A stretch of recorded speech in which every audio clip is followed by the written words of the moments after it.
Lots of times we are debating for option 1, 2, or 3 when the real best answer is something entirely different.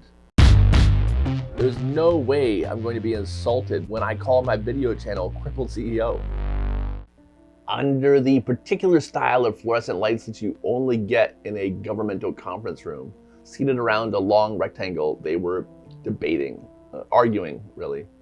It was 1988. The building was the Broward County Health Department, and the topic was children drowning in pools. Drowning prevention advocates and quote-unquote experts from a myriad of disciplines were present. Swim instructors, survival swim instructors, pool builders, pool alarm manufacturers, water safety nonprofits, representatives from the Broward Health Department, and so on.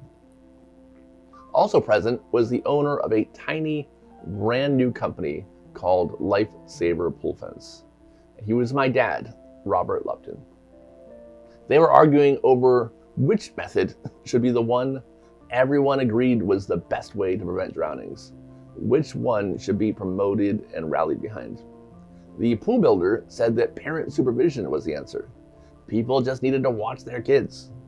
The pool alarm folks argued why alarms were best. The swim instructors explained why training the child was the most important thing. And meanwhile, my dad stayed quiet. Eventually, someone turned to him and said, half joking, "I'm sure you think that pool fences are the answer, right?" And he took a minute and he paused and shook his head. He said, "No, I don't." And the room peered at him quizzically. He said, "I think you need all of them.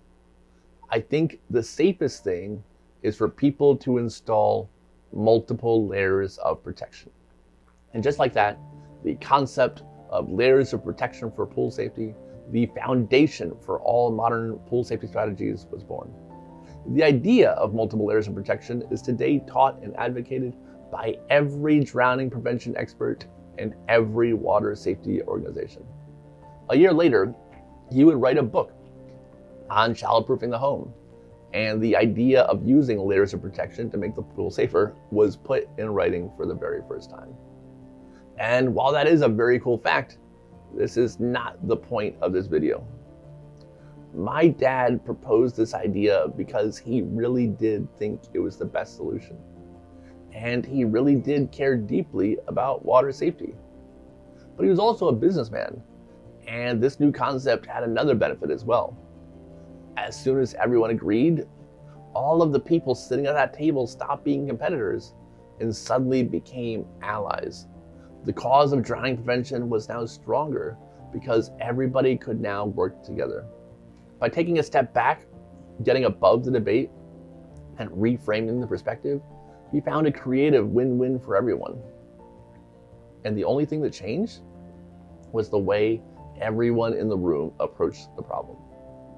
This kind of thing is possible more often than we think. Lots of times we are debating for option 1, 2, or 3 when the real best answer is something entirely different and requires asking a different question entirely.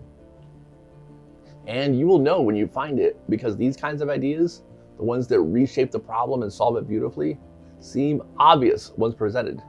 In fact, when you say it, the people around you will act as if it's obvious, so obvious that it doesn't seem like a novel, original thought, as if it was the answer the entire time.